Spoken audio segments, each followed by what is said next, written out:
Karibu sana kwenye K101 Show. Mimi naitwa DN Makenge. Unaweza kutufuata kama kawaida kwenye mitandao yetu ya kijamii yote @K_101 Show. Natumai unaendelea kufuata kanuni ama maagizo ambayo yamepeanwa na serikali kuhusu ili janga la COVID-19. Ni vyema sana kuvaa barakoa kila wakati, kunawa mikono na sabuni kila wakati, na pia kukaa mbali na mwenzio mita 1.5. Lakini kulivyo vile tungeendelea tu, lazima tuendelee na kipindi chetu na kuzungumzia masuala ambayo yanachipuka siku ya leo kuhusiana na ulingo ama kwenye ulingo wa siasa. Siasa mingi wiki iliyopita na pia wiki hii imezungumziwa kutokana na matamshi ya naibu rais wiki iliyopita katika mahojiano moja kwa runinga moja hapa nchini, akisema ya kwamba hana shida yeyote kufanya kazi na kiongozi yeyote, ikiwemo waziri mkuu wa zamani ama kiongozi wa upinzani Raila Odinga. Yule wengi wanaamini ya kwamba ni adui wake mkubwa, lakini kulingana na Ruto anasema ana shida kufanya kazi naye, na ikaonekana ni kama kuna alliance ama muungano unakaribia kufanywa kati ya wale viongozi wawili. Pia tunakumbuka kuna wale viongozi wengine, kiongozi Wetangula, Mudavadi, Kalonzo na Gideon Moi wameunda muungano wao unafahamika sana kama One Kenya Alliance, na pia wanaamini ya kwamba malizia kwenye debe mwaka wa 2022. Swali kuu leo nataka tujiulize, ni japo linawezekana kwa Ruto kufanya kazi na Raila Odinga? Ni jambo linawezekana?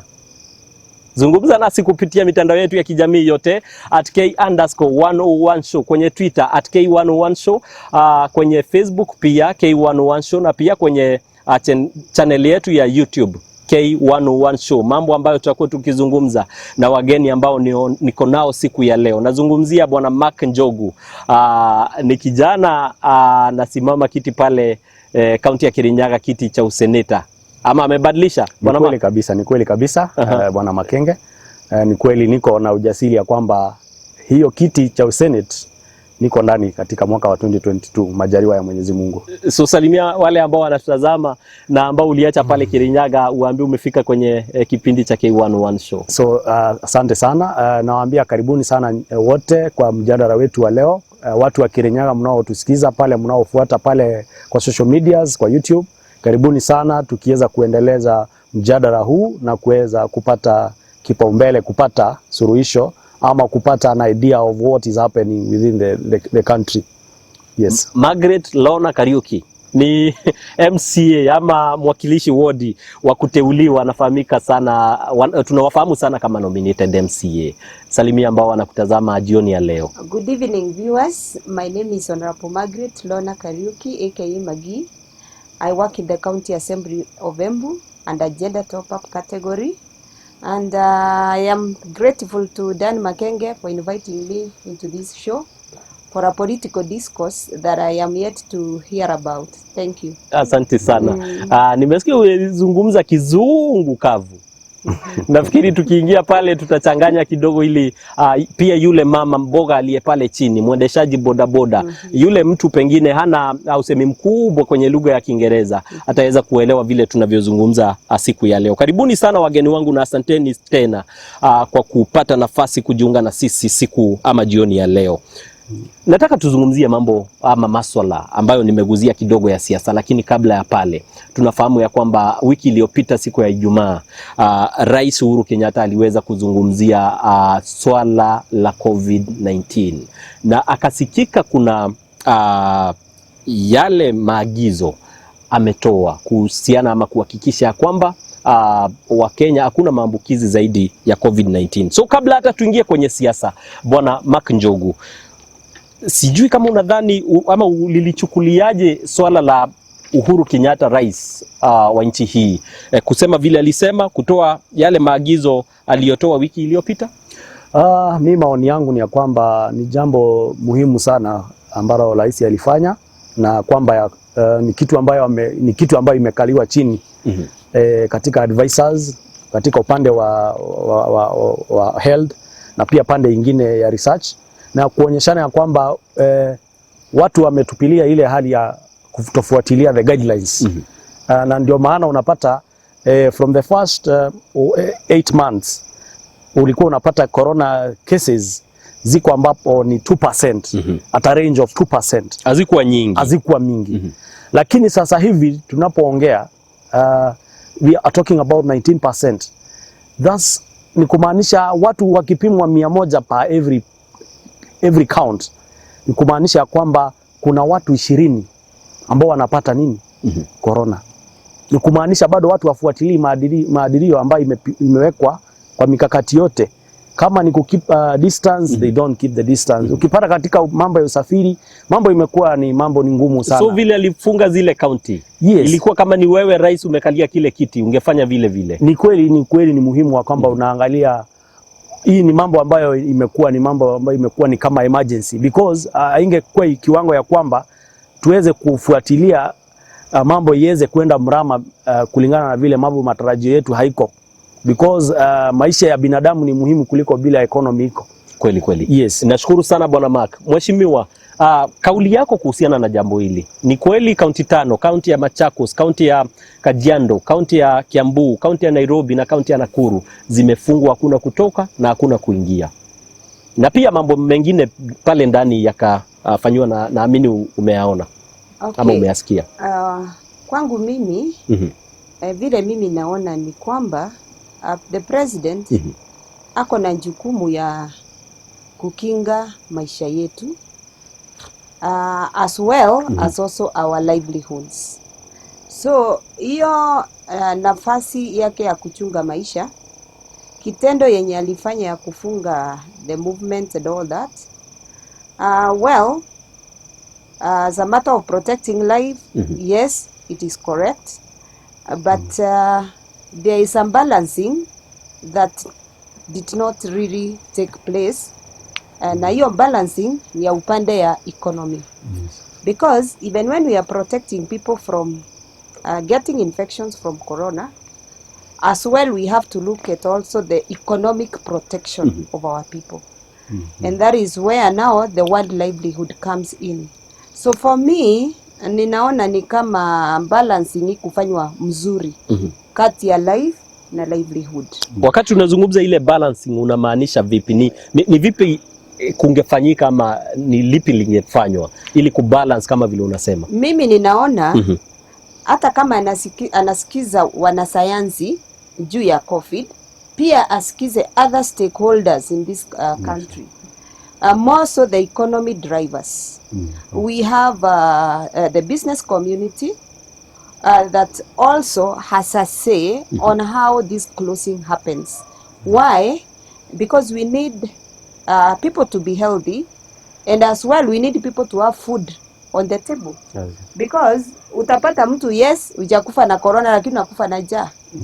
Sasa kama utakufa na njaa hata ukua huna corona, sioni kama tumesaidia 100%. Kwa hivyo kwangu mimi naweza sema hivi, that in the next closure, not even in the next closure, even now, let other stakeholders be brought on board. More so those people who drive the economy of this country, so that they can also be, their views can also be brought on board, as well as the scientists' views. Then we can balance the two, so that the people can continue living a life which is dignified.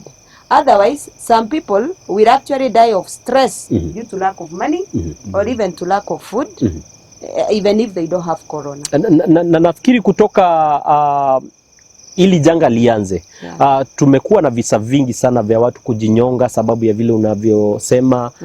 Kumekuwa na marriages zinavunjika sababu ya yale mambo, na wengi wamesikika sana wakilizungumzia swala, na ni swali nataka kurudi kwako tena mheshimiwa nikuulize.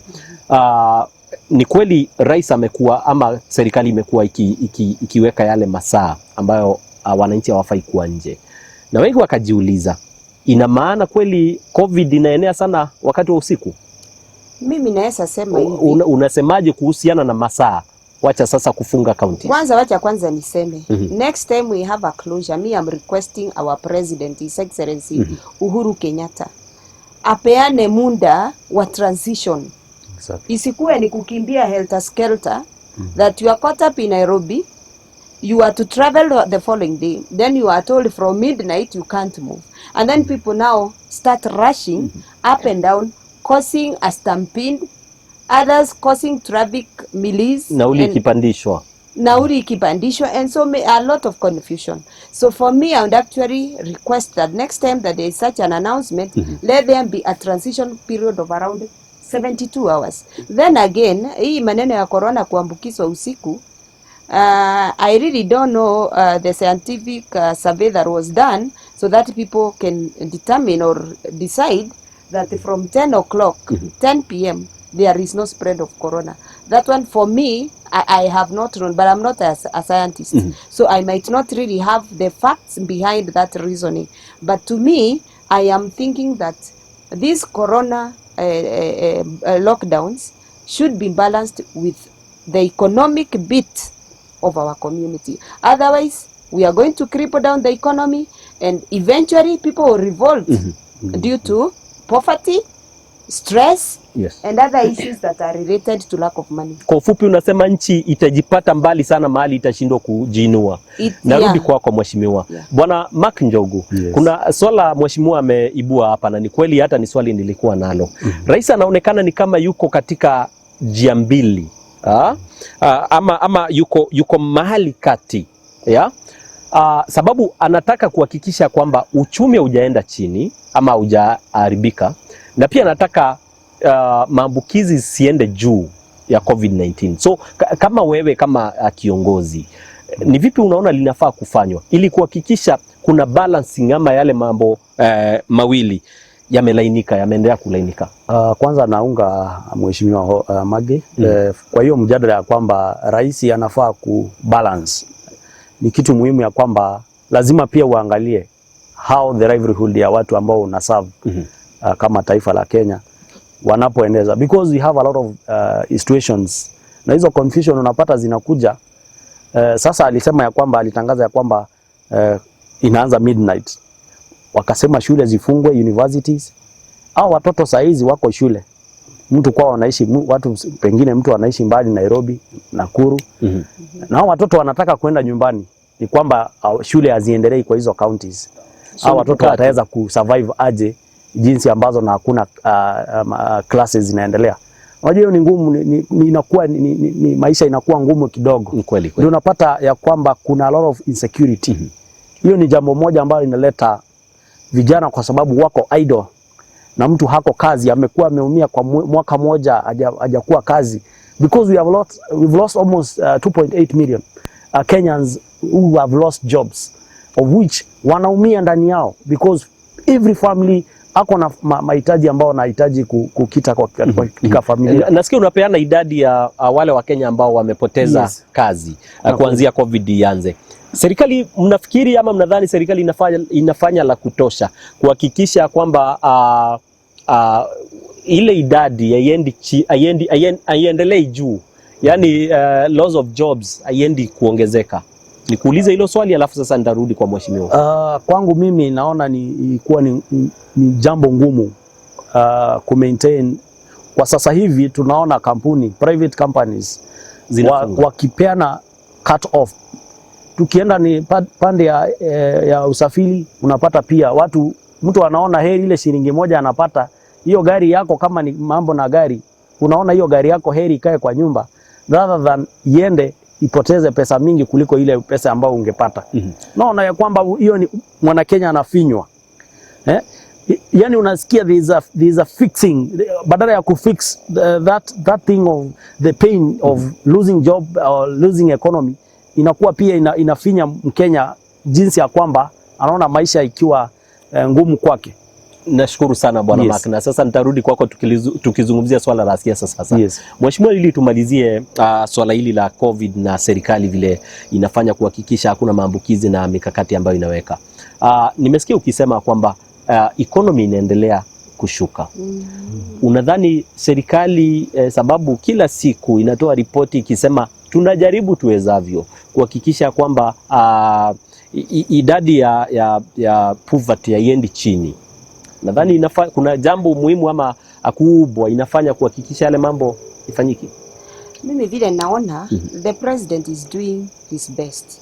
But of course he has a team of advisors who I believe should not be basically medics. There should be other shades of lines of thoughts that should be actually blended into this scientific way of doing things, so that we look at, for instance, when he suspended all operations as per yesterday, is it the day before yesterday, from, was it 10? Yes. I think 10 p.m.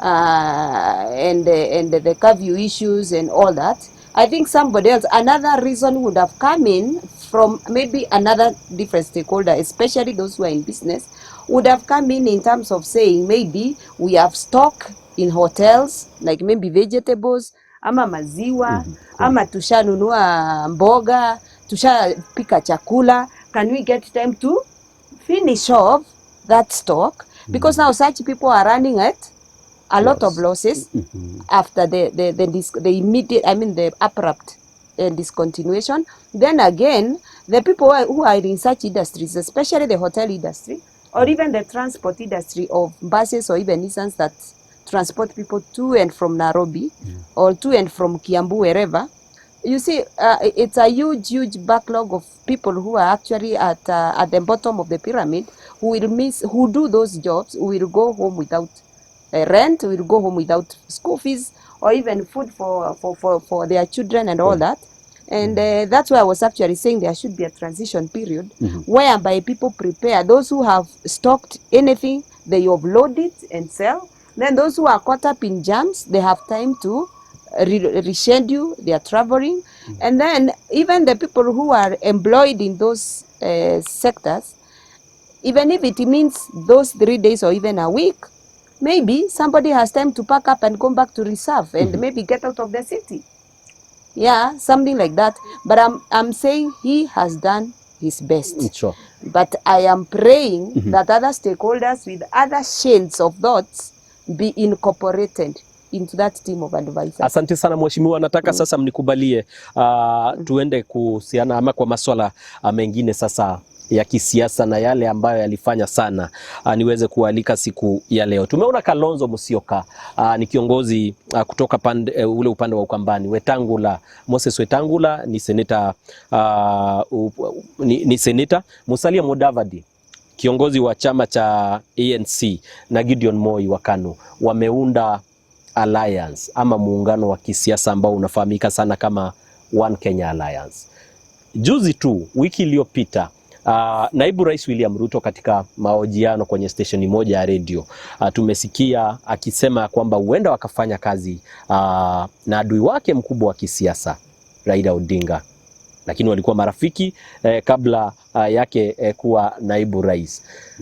So na tunajua zama zote, tunajua hali ilivyo kwa sasa ya kisiasa. Wale watu wamekuwa wakirushiana matamshi, huyu anaita yule mwingine majina, imekuwa hivyo.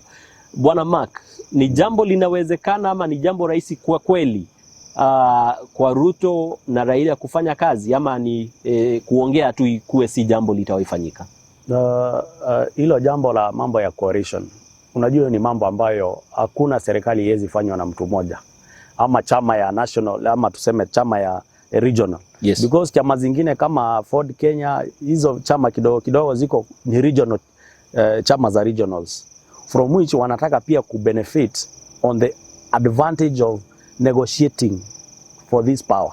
Because you don't unakaa chini pale, anajua hii region yetu ya Western, how are you going to, tunafaidika na nini?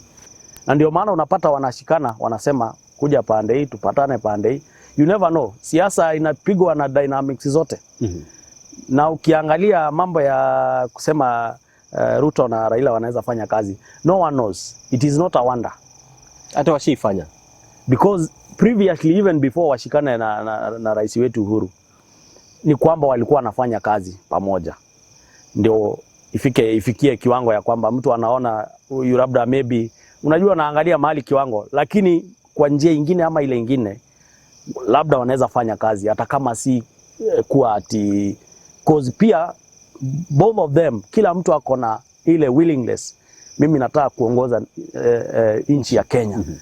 So atajipiga kifua aseme mimi hatuwezi fanya kazi na wewe, kwa sababu Raila haezi taka kuambiwa kuwa naibu wa rais. Naye naibu wa rais saa hizi deputy president haezi taka kuambiwa kuwa naibu wa rais tena. Ni swali ninalo na ngumu nitarudi sana. kwako kukuuliza hilo.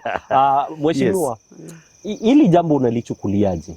Au watu huenda wakashikana kweli ama? Umeuliza maswali mbili. Moja ya hii ya kina Gideon na Kalonzo na Wetangula. And then Au washajipanga na wakasimama wakasema tuko pamoja. wakajita One Kenya Alliance. One Kenya Alliance. Yeah, and then you are also asking about the possibility of Ruto Ruto and and Raila coming together and doing their coalition, Yes. maybe against this other one. Okay, the way I see it is one, the One Kenya coalition that is composed of kina Kalonzo and Wetangula and Mudavadi are within their rights to do self-actualization in politics. By then, they've been in the tentacles of ODM and Raila for over 10 years. And every time they made a coalition, the first one was called COD, the second one was called NASA. And every time they were promised that they would be the next for presidency. Ilikuwa inaitwa risasi ya mwisho. Yeah. So every time Raila would tell them that sasa mimi naenda the final one, the last bullet. And I think they got tired. And I think it is time for them now to self-actualize through their own regional parties. And of course, in Kenya, we cannot keep on saying there is no tribalism, yet we can see it so clearly that even our voting patterns, even the way our parties are structured, they clearly show regional ethnic fault lines. That if they are canvassed, they are firmly behind a certain person and a certain leadership. Yeah, sure. The same way with the Ruyas, the same way with any other grouping in Kenya. And so for me, I think it is important for them to give it a shot on their own. And of course, bring as many people as they can into their fold. People, of course, in politics, people who are critical are people who have followers, people who have numbers. And One Kenya can even quote Raila or even quote Ruto to join them if they agree. Okay? They can even quote any other person, even within Mount Kenya. And they can enlarge their team. And then by 2022, we shall see whether they were serious or not, depending on how they will have traversed the country and what manifesto they have sold to the people. Because actually on the basis of traversing the country and setting a certain manifesto, and of course bringing people who are followers, then we shall be able to judge whether that coalition is serious or not. Hiyo ni kuhusiana na One Kenya. There is One Kenya. And I'm wishing them the best. Tuje huu upande mwingine. Yes. Tumeona naibu rais hata kwa mikutano yake akisema anaonekana ni kama mtu frustrated. Yeah? Anasikika ni kama si kama ile tamu yake ya kwanza kwenye uongozi. Anasikika ni kama hayuko sawa sana. So swali lenye nilikuwa nimeuliza sasa, huenda akaondokea upande wa Jubilee na kujiunga na kiongozi wa upinzani kwa mtazamo wako? I was actually coming there to whether Raila and Ruto can form a coalition. Of course, they have a history of being in Kanu together. But if you read Raila Odinga's memoirs, I think you have read that book. If you haven't, have a chance of reading it. Their relationship with Ruto is love and hate. You know, there is a time you are together, another time you are not together. Tunachukiana sana. Yes. And I think it has been like that since the days they were in Kanu, because at one time Ruto was the organizing secretary for Kanu, and Raila was actually the secretary general of Kanu. And if you read Raila's memoirs, you will see that there was a lot of mistrust even that time. Then when they came to 205, the referendum of Ndizi and Machungwa, they were still together. They graduated now to 207. One became a prime minister. The other one became the minister for agriculture. And if I can refresh you, Raila actually sacked Ruto after 2 years when he was a minister of agriculture. For agriculture. Yes. Kweli. And after he sacked him, he did not leave it at that. He actually, would I say, crafted an impeachment against him in parliament. about some maize that was being talked about from Mexico, I don't know, whatever the story. That tells you, by the way, Ruto was rescued by Kibaki. Lakini Kibaki hakukubali kuwe ni kufutwa, amefutwa. Alifutwa for some time and then alimbadilisha sasa kwa higher education. He actually was dropped. Then thereafter, Kibaki rescued him to become a minister in higher education. Ministry, in the Ministry of Higher Education. Kweli. So, that type of relationship is a relationship that is full of mistrust between the two of them. Kweli. So Ruto might not trust Raila, and Raila might not trust Ruto. And may I tell you, the two of them might lead independent coalitions to 2022. Ikuwe itafanyika vile, ikuwe ni sisi tu tunajijazia. Ni sisi tunafikiria, but when I look at what Raila is doing, he's already trying to plant some people to counter the old kingpins. If you look at Western, he's already planting Mukisa Kitui. If you look at Ukambani, he's already planting Kivuta Kibwana. If you go somewhere else, he's planting somebody else. So he looks like he's also putting up a team of freshmen to occupy the spaces that have been left by the old guns that have gone to do the One Kenya Alliance. And I am thinking his strategy is to have his own coalition. And I'm also thinking Ruto cannot become a deputy again. Na ni swali pia nilikuwa karibu kuuliza Mark. Yes. So kwa kweli kulingana na wewe ni sisi kujijazia tu. Sababu kikweli naibu rais kusema ya kwamba wataunga muungano ama watakuwa na ile alliance. Ni vile tu alisema hana shida kufanya kazi na kiongozi yote. Kwa mtazamo wako ni jambo ngumu sana kufanyika. That statement is correct. Because if you're doing politics and you're looking for numbers, anybody should actually join you because you are looking for people and you're looking for numbers. So that question, when flatly put to somebody, whether you mind, nobody will mind because it's a bad wagon. You know, a political formation is a bad wagon. You collect everybody and you know, every vote counts. Mheshimiwa Bwana Mark, Yes. Nimesikia ukisema ni jambo linaweza fanyika. Na wengi wanajiuliza ni nani, na ni swali pia mheshimiwa ameuliza, ni nani atakuwa nani? Nani watakubaliana wale wawili wakiamua kuja pamoja? Ni nani ataachiwa na yule mwingine kupeperusha bendera? Kitu ya kwanza Bwana Makenge ni ya kwamba nimekuambia kitu ya kwanza ni ngumu sana. Naibu wa rais aliye sasa amekalia kiti sasa hivi aambiwa atarudi tena kuwa wapi? Kuwa deputy. And the way the power thirst for Raila Odinga haiwezi mruhusu kuwa deputy president. Ni kweli? So kwa kila moja na kulingana na previous mistrust ya kila mtu akonayo, mimi siwezi mtrust huyu, siwezi trust huyu kulingana hata akiangalia kulingana zile coalition ameform na kina Mudavadi, kina Kalonzo. Ndio maana wameondokea Raila kwa sababu wanajua Raila hakuna mahali anaweza wakanyagisha another big step. Kuna jambo lingine nasikia nyote wawili mnalizungumzia kuhusu nani atawachia yule mwingine. Iwapo BBI itapita mheshimiwa, auoni kama itakuja sasa kusuruhisha ili jambo la kugawa viti? Lakini kabla nije kwako niulize Mark kwanza. Mark, ya kwamba bahati mzuri BBI ikaweza kupita. Ule ambaye atachaguliwa kuwa rais ndiye atakayechagua prime minister. Ni kweli? Na kulingana na vile wamefanya kazi na sioni kwamba naibu wa rais ama ule ambaye atakuwa the deputy Ruto yeye akaingia pale kama president, ni ya kwamba atachukua wale watu wake ambao wana trust kama kufanya kazi na wao. Ni kweli? So haezi enda kumchagua Raila kuwa prime minister. Hiyo ni kitu ambayo inaweza kuwa ngumu. Naye pia Raila haezi mchukua akipata uongozi wa kama rais wa Jamhuri ya Kenya, haezi mchukua Ruto kama prime minister. Yes. So itakuwa ngumu sana. Itakuwa ngumu. Hata BBI ipite. Hata BBI ipite. Mheshimiwa, nauliza BBI kama itapita. Hakutakuwa sasa na suluhisho la kugawa viti kwa viongozi wawili na ikuwe sasa itakuwa wazi wanaweza fanya kazi, ama kumekuwa na suluhisho la kufanya kazi pamoja ama kufanya coalition na kugawanya viti? That is one of the issues. Ile BBI ilikuwa imeangalia, imemulika kutengeneza viti pale juu, kutoa uhasama baina ya the regional leaders.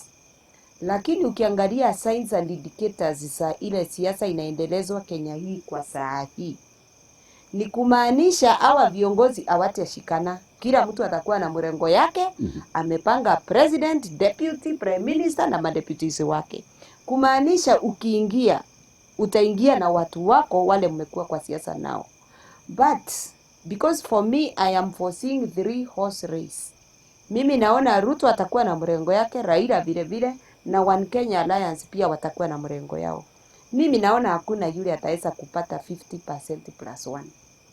Ikiwa tatu. Siasa ikipangwa kama watakuwa, venye, that is kama farasi watakuwa tatu kama vile unasema. yes, sababu vile wanajipiga vifua, unless things Watagawanya change, kura.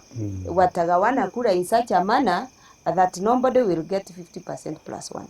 Meaning kutakuwa na post election coalitions. Sasa pale ndipo wataweza sasa kukuja kugawa viti vyenye unasema vile, because tunajua kwa runners, I mean kwa inaitagwa nini hii post election whatever coalition, itabidi watu wawili wa combine kufikisha asilimia 50 plus 1. Yeah. Itabidi of the 3 farasi wawili washikane against 1. Kweli. So wale watashikana, itabidi sasa waketi chini wagawane zile viti ndio waweze kupata power. But that is just my observation. Na tena siasa iko mbali sana. We still have almost 1.5 years. And so it is not really very possible to actually say what will happen. But as at now, hiyo ndio ile kitu mimi naona kama itaweza. Umesema kulingana na mtazamo wako farasi watakuwa tatu. Kati yao farasi watatu, ni upi iwapo kutakuwa na marudio ya uchaguzi kukikosa mshindi, ni farasi wa gani wawili watashikana against huyo mwingine mmoja? Swali la pili, ni upande mgani rais ataunga mkono, ama kuna uraisi wa kuunga mkono? Ni swali nataka unijibu wakati tunarudi, sababu nataka tuteme ama tupate tone la maji kidogo. Tukirudi tuendelee kuulizana hayo maswali. Na kama vile nilikuwa nimekuambia kwenye kipindi cha kwanza, ninaye Lona Margaret Kariuki, ni mwakilishi wa wodi wa kuteuliwa ama nominated MCA, na niko na Mark Njogu, anatafuta kiti cha useneta pale kaunti ya Kirinyaga, na ni mwanabiashara kulingana vile namfahamu. Mimi naitwa DN Makenge. Usiende mbali sababu tunarudi baada ya muda usiokuwa mrefu.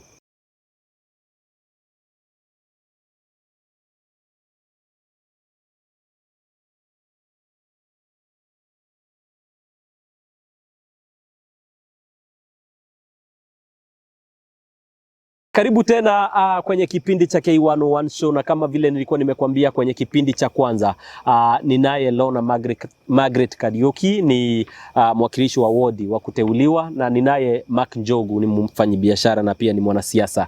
Tunaendelea kuzungumzia masuala ya kisiasa, miungano ambayo inafanyika kwa sasa kufuatia ama kuelekea uchaguzi mkuu wa 2022. Na mheshimiwa wengi wamekuwa kiona ni kama 2022 iko mbali sana, ni mwaka ujao.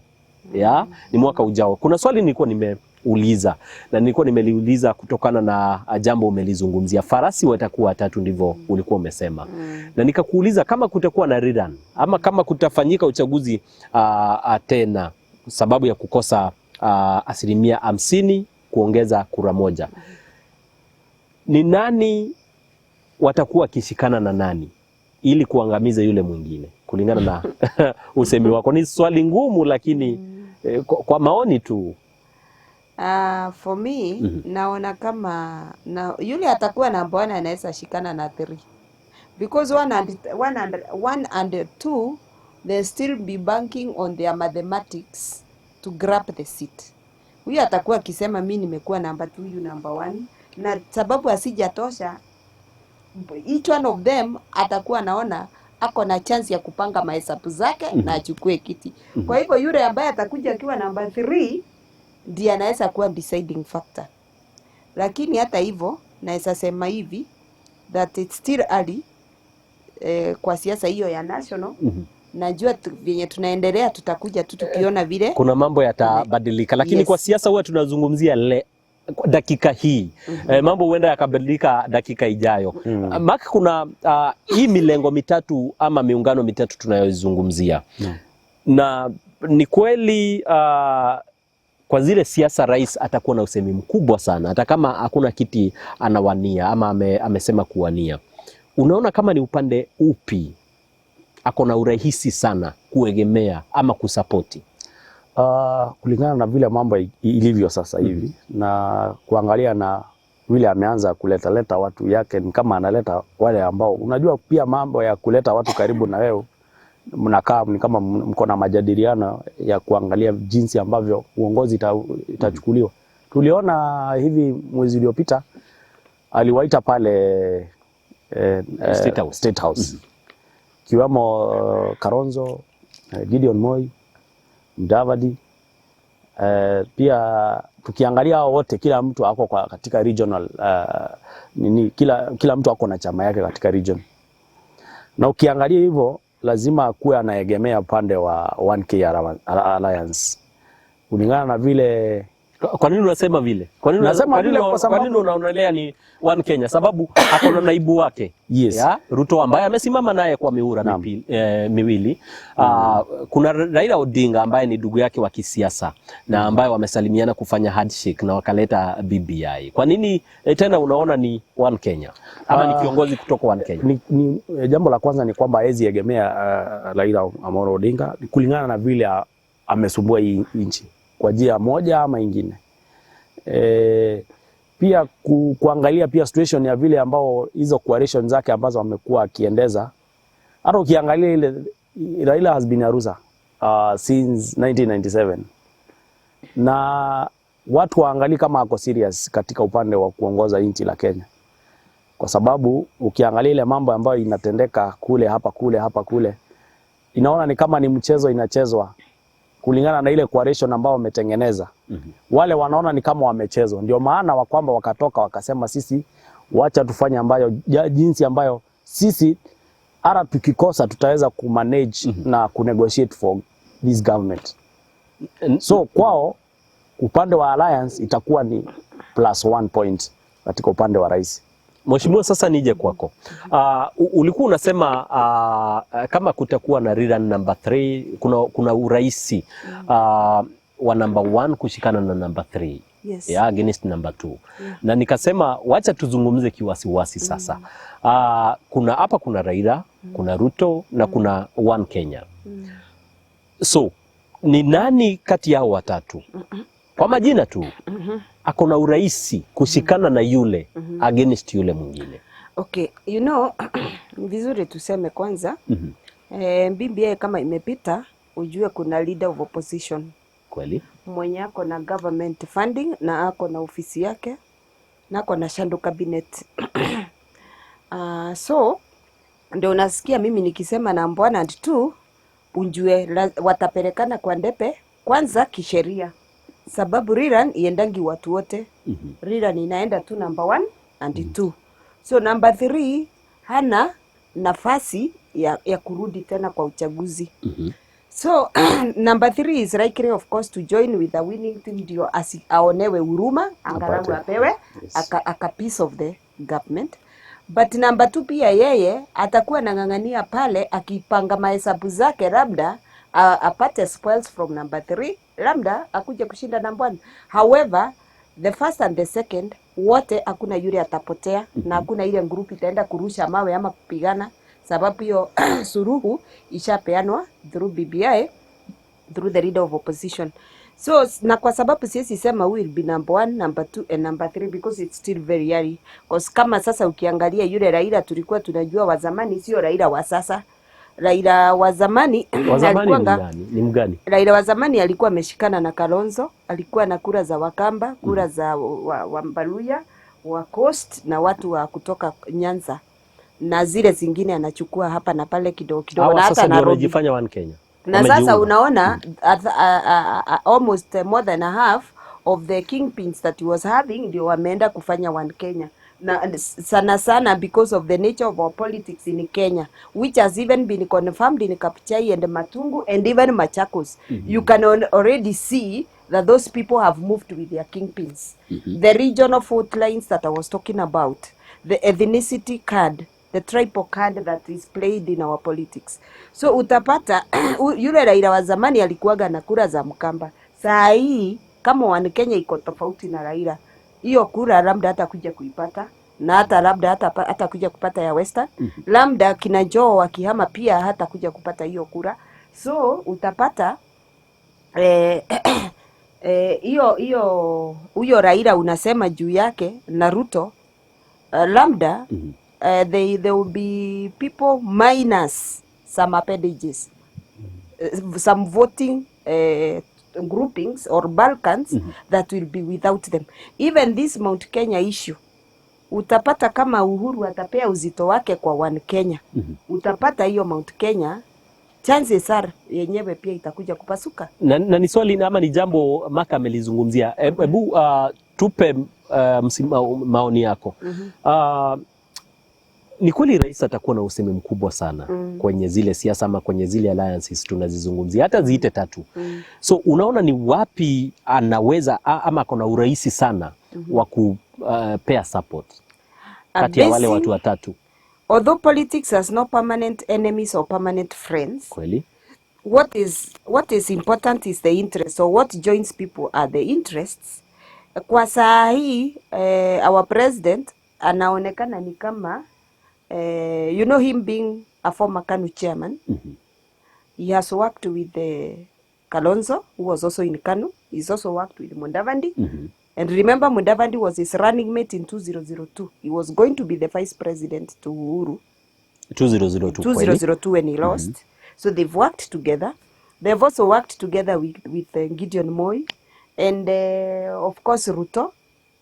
According to me, he might join his buddies. And he almost natural. Aseme One Kenya tosha. Mtu aseme, sijasema atasema hivyo, kwa sababu kwa saa hii ni BBI, kwa saa hii anafanya labda siasa ya BBI, hatujui kama hiyo siasa atakuja kubadilisha after BBI, lakini kama ibadiliki after BBI, inaonekana ni kama ataenda kwa marafiki zake. Bwana Mark, rais ameonekana kucheza kadi ya siri sana isiyoeleweka. Mwaka wa 2017 walichaguliwa na Wakenya na pamoja na Ruto. Lakini baada ya mwaka mmoja wakasalimiana na Raila Odinga na Ruto akaonekana kuanza kutengwa polepole. Baadaye Raila sasa anaonekana kutengwa pia polepole. So huenda rais ni kampeni ya BBI anafanya tu ama kutafuta uungwaji mkono na viongozi tofauti kwenye siasa za BBI, ama ni 2022 kulingana na mtazamo wako? Yes, Bwana Makeke, kuna swali ambao ulikuwa umeuliza ya kwamba unaona kama rais amepiga kadi zake. Yes. Kuna kadi pengine ni kadi ya 2022 ama ni ufuasi anatafuta wa BBI? Jambo moja ni kuambia kwamba mnamo ile tarehe ambao walishikana handshake, kitu moja rais alikuwa anataka agenda zake zipitishwe ndio zisianguke. Ndio maana akamshika mkono Raila Omolo Odinga ndio aweze kufanya juhudi zake za kazi kuendelea mzuri kabisa. So mnamo juzi nimeona tena Raila akicomplain ya kwamba ni kama anachezwa na sijui kama ni propaganda, lakini naona ni kama ni jambo ambalo linafanyika waziwazi, lakini rais hataki kumuonyesha direct. Ukiona watu kama kina Murathe wanapiga complain, wanasema kama Raila amechoshwa na handshake, ako na haki ya kuondoka na kufanya anachotaka. Kuangalia hilo jambo na pia kuangalia pia the relationship between Deputy President and His Excellency the President. Imekuwa ni jambo ngumu kuelewa because siasa ambayo inapigwa pale ni siasa ya kuficha kadi. Yaani siasa hutaki kujua mwisho itakuwaje. Inaweza kuwa labda hata anapiga kadi amuondoshe Raila pale. Iko 2022 atarudia naibu wake. Mwisho arudi kwa sababu pia ukiangazia mambo ya chama nini anaangalia hata kama naibu wa rais atatoka maybe ya form chama yake ama coalition yake, pia anajua, anaangalia yeye anatoka. Mheshimiwa, Naam. rais ni siasa ya BBI anachapa ama ni 2022? Mimi naona ni Kwa BBI. dakika chache, tafadhali. Mimi naona ni BBI because that is immediate goal as at now, and I am thinking that is trying to build firewalls to ensure that akianza kampeni ya BBI, akirushia mpira Njoho itaweza kucheza kule Coast, akirushia Kalonzo itachezwa Ukambani, kirushia Mudavadi, hivyo. That is how I am seeing it, that it is for purposes of BBI. However, that does not mean that it cannot proceed beyond the BBI period. However, I would actually compare it to a young man who wants to marry but has several girlfriends, and those girlfriends venye wanachezewa, you don't know who will eventually walk down the aisle. Yeah, so we really can't tell. Thank you so where much. its focus Bwana is. Mark, narudi kwako kwa swali moja alafu sasa tuende tukimalizia. Katika mlima ama naibu rais amefanya siasa sana ama kampeni sana katika mlima Kenya. Na akakuwa na ufuasi mkubwa wa wananchi na pia viongozi. Iwapo mambo tunayozungumzia wale watu wataenda kushikana na Raila Odinga, kuna jambo la kisiasa itabadilisha ama ufuasi utabaki vile vile? Naam, hilo jambo la kushikana na Raila inaweza kuwa ngumu kwake because anajua percentage ambayo iko Central, na kama ako na ufuasi wake Central, hawezi kubali kupoteza kura zake Central ndio ashikane na Raila. So atafanya jukumu lake yeye kivyake kuweza kusustain siasa yake ya Central Region, ndio kusustain zile votes. Swali langu ni hili Mark. Yes. Wewe ni mfuasi wa naibu rais kwa sasa, kabla ashikane na Raila Odinga. Kesho asubuhi amke aseme ameshikana na Raila Odinga kufanya alliance. Without minding yeye ndiye atakuwa flag bearer ama ndiye atakuwa vice. Utabaki pale pale. Wananchi ambao leo wanasema ndiye kiongozi wao kutoka Mount Kenya region, ama viongozi ambao wako nyuma yake, watasimama pale pale? Sidhani inaweza leta an effect, kwa sababu si kila mtu wako Central anapenda uongozi wa rais, waziri Raila Odinga. Si kila mtu Central anapenda uongozi wake, kwa sababu yeye mwenyewe anajua vile uongozi yake inaendelea. Naam. Mheshimiwa, swali lile tu. Okay. Kuna mambo yatabadilika katika mlima? Mi si mfuasi wa mtu yeyote. That one I would want to state categorically. Mimi nafuata kwa saa hii chama yangu ya Jubilee, sababu mimi bado niko pale, mimi sijabadilisha chama. Wengine wakitoka Jubilee kuingia UDA au kutoka? Mimi sijatoka kwa chama ya Jubilee. So, and I also subscribe to giving respect to the party that has nominated me to the assembly, because I am there to serve, one, the interest of the government of the day, and also the party that nominated me. So for me, I'm still firmly behind our president, and I want to believe that hiyo maneno ya Ruto na Raila vile wanafanya ama vile wanapanga, tutakagua pale mwisho, because it's still too early in the day. Acha nirudi sasa kwenye mlima kwenyewe sasa. Bila kutaja yale majina mawili tumeyataja sana. Hakuna mgombea kutoka eneo hili la mlima Kenya amesimama kiwazi kwenye mikutano na kuanza kuzunguka Kenya mzima akisema anataka kiti cha urais. Yes. Je, lina maana kweli eneo hili litaunga mkono mgombea wa kiti cha urais kutoka kabila ama kutoka maeneo mengine? Like haitakuwa na mgombea yoyote? History of this region is very unique. That every time we have had presidential candidates coming late in the day, not early. So if you if you can remember 2007, PNU came 3 months to the general election of 2007 December. In fact, the party was launched around August, and the elections were in December. If you look at the history of TNA was also launched 6 months to the general election. And so, according to me, it's still very early for Mount Kenya to be decided which direction they will take, because their history dictates otherwise, that they are the last minute deciders. They come to make a decision, ama wanaamua msimamo Dakika wao ya pale mwisho. mwisho, dakika ya mwisho. Kwa hivyo tuwapee mwaka ingine moja ndio tujue wanaelekea pande gani. Yeah. Tutajua maneno yao 2022 around February. Bwana Mark, huenda ikawa kutakuwa na mgombea wa kiti cha urais kutoka eneo lako la Mlima Kenya. Wagombea wako, lakini ni vile jinsi unaangalia na kuangazia msimamo wako ni wapi. Ukapata kama Murang'a, Mwangi wa Iria, kwa fununu Mwangi Kionjori, na ambao maybe matarajio yao ni Peter Kenneth pia amesema atasimama. Peter Kenneth pia ni jinsi kulingana na vile watajisimamisha na kuuza sera zao. Swali liko hapa. Naam. Hatujawaona wakienda pale pwani kufanya mkutano na kusema mimi sasa, unajua wakati mwingine kwa siasa ukitaka kiti kiukweli, kuna ile mikutano inaonekana kwa kweli huyo mtu anataka. Yeah. Bwana Mark, huwezi simama tu pale kwenu kwa kijiji chenu uishi kuongeleshaga tu watu wa pale, ikuwa uendi kona zote za kaunti yako ya Kirinyaga kutafuta kura ya useneta. Watu hawataona ukiwa serious.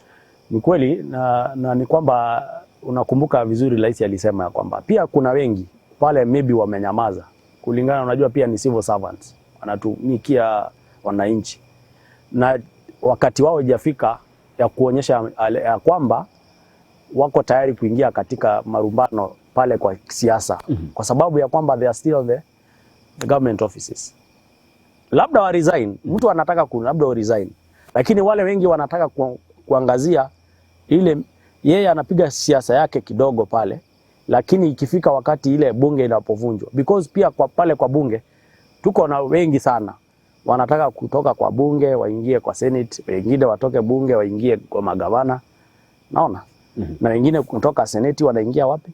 So pengine time bado, yes. muda kidogo. Naam. So nikubalieni tumalizie kipindi, lakini siwezi fanya vile kama sijawapatia dakika moja ili kuzungumza na wale wananchi ama Wakenya wamekuwa wakitutazama, pia wale ambao wanatutazama kutoka nje ya nchi kupitia mitandao yetu ya kijamii. Mheshimiwa, kabla nikupe nafasi, na lazima nikubalie kuulize hii. Kwa mikutano yako mingi kwenye mitandao tumekusikia ukizungumziwa sana. Unazungumza sana kuhusu eneo bunge ambalo the proposed new constituency county yako ya Embu. Iwapo BBI itapita. Ni nini unacho kuhusu na the proposed new constituency wakati utafika? Good. Mimi kwa saa hii nasaidia Jubilee kwa kazi yake ya kuensure that BBI imefunzwa mashinani, and I'm one of the proponents of BBI. So sisi unaunga mkono BBI? Mimi ninaunga mkono BBI kwa sababu one, mimi nataka pesa mashinani, because every other time tuko na mashinda pale chini, tuko na basari ya 2,000, unashindwa 2,000 itasaidia nani? Yesterday, the last week we gave youths 945 youths youth fund checks of between 10,000 to 15,000. We would want reasonable money, lambda 50,000 to 100,000, but because the money that is being sent here is too little to be able to empower our youths with business money or seed capital. Na vyenye tulipea 945, kulibaki wengine zaidi ya 1,500 walikuwa wameapply na wakupata kitu, bado wanapiga masimu wakiuliza kama wao watakuwa considered, and the county, the money that is coming to the county is not enough. Bado tuko na maneno ya employment opportunities which are here, but we don't have money to sustain a higher wage bill. We would want those people to get employed if money is increased. We also want our roads to be better. We want water. We want medicines in our hospitals. Kuna maneno mingi sana pale chini ambayo itakuja kusuruhishwa na pesa. Hizo ni sababu ambazo na hiyo inaweza kuja tu kama tutapoa hiyo 35% yenye tunataka itoke Nairobi. Na ni vizuri mtazamaji ujue that 35% atusemi ati ushuru iongezwe ama nini. Tunasema kama serikali inaokota milioni 100 peke yake, watupatie milioni 35, wabaki na milioni 65 kule Nairobi, kwa sababu sisi ndio wengi hapa mashinani na functions mingi ziliteremshwa hapa chini. Na ya mwisho tunataka extra constituency hapa. Ndio hiyo constituency ikuje na 1,100. Nasikia unanipea sababu ambazo zinafanya uunge BBI mkono. Na nitakutafutia nafasi nyingine ili kuzungumzia hayo yote na BBI. Tuko kwenye unajua Gaturi constituency lazima itanjwe pali hapa. So hapa Embu constituency hapa between Manyata and Runyenjes constituency, hapo katikati kuna watu waligawanywa mara mbili through a boundary. Hao watu wanaitwa Gaturi. Brothers and sisters wa Gaturi North wakarushwa upande wa Runyenjes. Gaturi South na Kedemo who are also Gaturi people wakarushwa pande hii ya Manyata. Wakanyimwa what we call political power, because political power is through the ballot. So tunataka hao watu warudi pamoja, warudishwa kwa hiyo new constituency, tupate hiyo Gaturi constituency, na tunaendelea kuwasihi waendelee kusupport formation of a new constituency which will come through BBI, and that one we shall achieve, sababu tunajua BBI tutapitisha. Interest zako ni gani pale? Sababu kwa kweli hata kwenye kipindi changu sasa nimesikia unaitetea sana ni kama mimi ni mzaliwa wa Kivote. Kivote is a sublocation within Gaturi North, and Gaturi North is one of the proposed areas that is going to form the new constituency. However, na watetea sababu wako na haki ya kukua wakisimamisha mmoja wao, hata wao waweze kupata MP, waweze kupata ile CDF, waweze kupata hata kama ni whatever comes along with the constituency. Besides, Makenge, ukiangalia vile MPs wamekuwa wakichaguliwa hapa Embu, kama hapa Manyata, the only voting block that doesn't have a boundary in between Ngandori, ndio unapata MPs wote wa Manyata wanatokanga Ngandori, a place called Ngandori. Nikisema hivyo mtu ya Embu anaelewa vile ninasema. Ukienda pande ile ingine utapata Runyenjes, wale walirushwa kule watu wa Gaturi hawezi simamisha mbunge wao. Kwa hivyo wale watu wanachaguliwa pale pia wanatoka either Kieni, which is a complete voting block, or Kagari voting block. In the history of Embu, Gaturi has never produced an MP in the history for over 56 years. They've never produced an MP sababu walinyimwa hiyo voting power. Lazima wale wananchi wapate eneo bunge kupitia BBI, sababu tunajua pia kazi ya kugawa mipaka si ya BBI, ni kazi ya IEBC. What is IEBC doing then? Mbona hawajawapatia? Kwa nini hawajapatiwa? Kama ni IEBC inagawa, hiyo miaka yote imekuwa kwa ofisi zaidi ya miaka 10.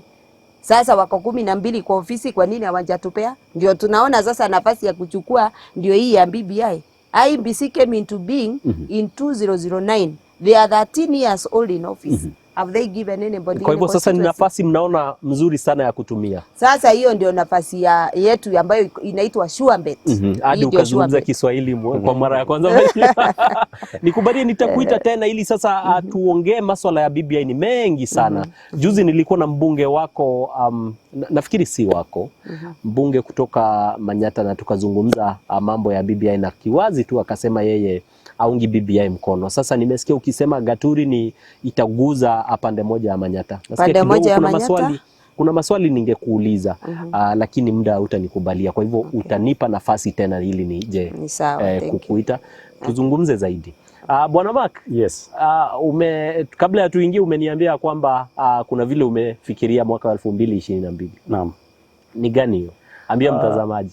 So mimi kama kijana mdogo kutoka pale Kirinyaga katika Ndia constituency, kuzaliwa pale na kulelewa pale, nimekuwa nikiangazia uongozi sana na kuangalia mambo ambayo yanaendelea kuhusisha wanarika katika maendeleo pia ya county.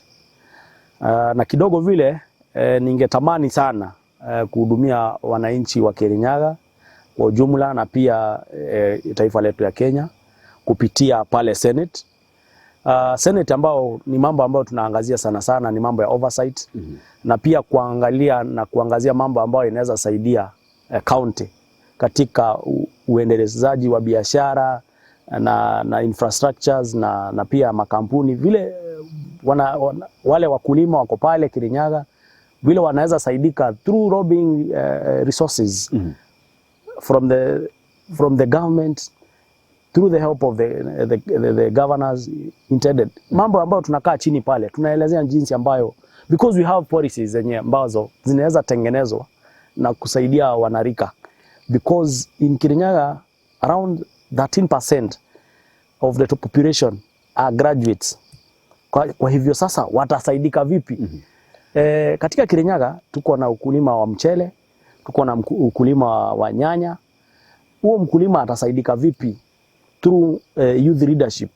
Because wale wanarika ndio wengi, ndio mtu anapewa kipande ya ardhi, mtu anasema badala ya kufanya hivi nilime pale. Kama ni wana bodaboda pale ni wengi. In fact the highest percentage iko pale Mwea, ambapo na pia hiyo Mwea ndio tunaangazia ambayo imebeba most votes katika county ya Kirinyaga with 210 votes, 200,010. Hiyo ni kumaanisha the constituency is big. Na pia tunaangazia pia other constituencies kama Ndia mahali nimezaliwa, tunaangalia Geshogo pia Central, ambapo pia tunahitaji kukuza vijana wetu kwa njia ingine ama nyingine katika our infrastructures, industries, na pia coming up with policies zenye zinaweza saidia vijana pale mtaani na pia mama mboga. Nasikia sasa ni manifesto yako unapeana, lakini nitakuita tena kabla tufike siku ya uchaguzi ili uweze kuzungumza vizuri na wananchi wako. Yes. Nimesikia mheshimiwa hapa amezungumza kiwasiwasi akasema anaunga sana swala la BBI. Bwana Mark Njongo. Ya kwamba mimi naona BBI iko na manufaa yake.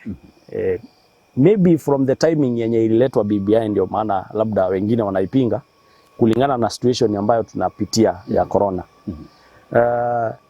BBI iko na maendeleo mzuri ya kwamba nilikuwa naiangazia nikaangalia ya kwamba katika Central Region 9 counties they are benefiting with about 54 billion. Naam? Yeah. Na pia ni muhimu pia kwa ma MCAs na pia kwa zile wards ambazo zinaweza kuongezeka. Kitu ambao watu wanasahau ya kwamba Makenge, mimi sipingi BBI na isupport mahali Kenya ni kizuri. Na kama kunaweza kuwa na marekebisho pale kwa bunge inaweza kuwa ya manufaa. Kuangazia ya kwamba MCA pale from the ward level anapata ward fund, badala ya kwenda kupigia governor magoti ndio akupatie project chini pale, inakuwa ngumu. Na kwa hivyo sasa itakuja ikuwa sheria. Itakuwa kama sheria. Pia inakuwa furaha kwamba mwananchi anafikiwa. Na nimeangalia pale nyumbani pale nimetoka, nimekuwa nikikaa chini na viongozi wale ma MCAs kidogo, lakini unasikia malalamiko ya kwamba pia unaangalia hii ni kama ni hospitali bado kidogo pale ward health facilities haziko in good terms. Unapata zile facilities zingine kama side za Mwea, unapata health facilities zingine zilianza mjengo haijakamilika. Nihakikishie utanijibu nyote wawili. Mtanijibu swali hili kwa dakika moja ili liweze kueleweka, na ni swali muhimu sana. Miaka 8 sasa ama ni 9 baada ya devolution, kwa utazamo wako unasema imesaidia wananchi, na iwapo inaweza ongezwa pesa ama fedha kupitia BBI itasaidia wananchi zaidi? Naam, mimi kwa suluhisho hiyo inaweza kuwa suluhisho ya mwananchi kupata fedha from the ward level. Unajua pesa ikifikia pale mama mboga, ile pale ingine inaweza ya tax itatoka wapi? Si pale kule imesaidia. Devolution imesaidia, lakini sio kwa kiwango ambacho kinaeleweka. Naam. Hii pesa ikaweza kuangaziwa iletwe pale kwa wards. Tunaweza kuwa tunapata, because wale watu ambao wako pale chini, wale wakulima wadogo ndio wanaangaziwa kupeana tax. Ni kweli? Nao watu usipo wa empower na ile riziki ambayo kidogo inapatikana ndio waweze kupata tax hiyo itakuwa unawafinya na haitakuwa inawaangazia development ya katika devolution. Mheshimiwa, naam, devolution imesaidia kiwango ambacho mnaifurahia ama wananchi wanaifurahia, na ni kweli BBI ikija, wacha tuongeze devolution pesa ili maendeleo zaidi yaweze kufanywa. Yeah, devolution is a success story in Kenya, and it has really touched mashinani kabisa huko chini kabisa, sababu hata zile barabara ndogo ndogo utapata siku hizi zimewekwa maram. Zingine for the first time utapata rami in the villages. Kama mimi pali naishi sisi ni kama rami iko mpaka huko ndani kwa vijiji. Utapata hata main towns zimewekwa rami, utapata markets have been constructed, utapata extra ECD classrooms that have been constructed. Pia utapata watu wanapata kazi. Wewe ndiye unajua hiyo. We have employed a lot of people here who would otherwise be jobless kama hakungekuwa na devolution. Utapata pia hata MCA mwenye anachaguliwa pale anaenda pia yeye mwenyewe anakagua maendeleo huko chini, akiona kwa counties zile ambazo zimeshikana in leadership.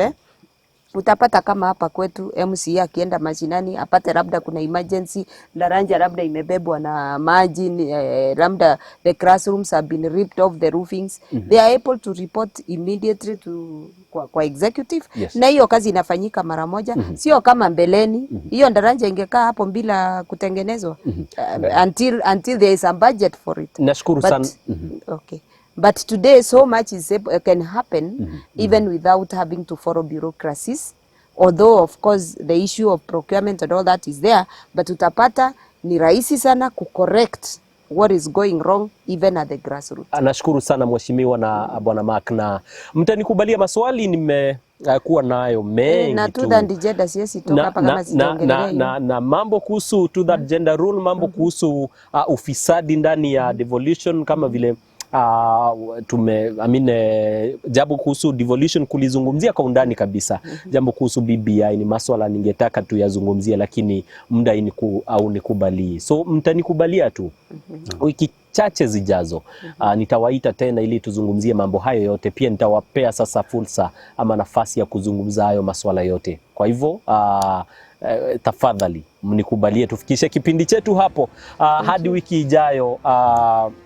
Hadi wiki ijayo wakati tutakuwa tunapatana tena kwa K101 show, ile ya kukumbusha tu, unaweza ingia kwenye Facebook, unaweza ingia kwenye Twitter, unaweza ingia kwenye YouTube channel yetu na kupata kipindi hiki tena na zile zingine tumewahi kuzifanya. Hapa tumefanyia kipindi hiki panaitwa Isaac Walton in Embu. Hadi wiki ijayo, wakati siku na wakati kama huu, kuwa na wakati mwema. Asanteni sana.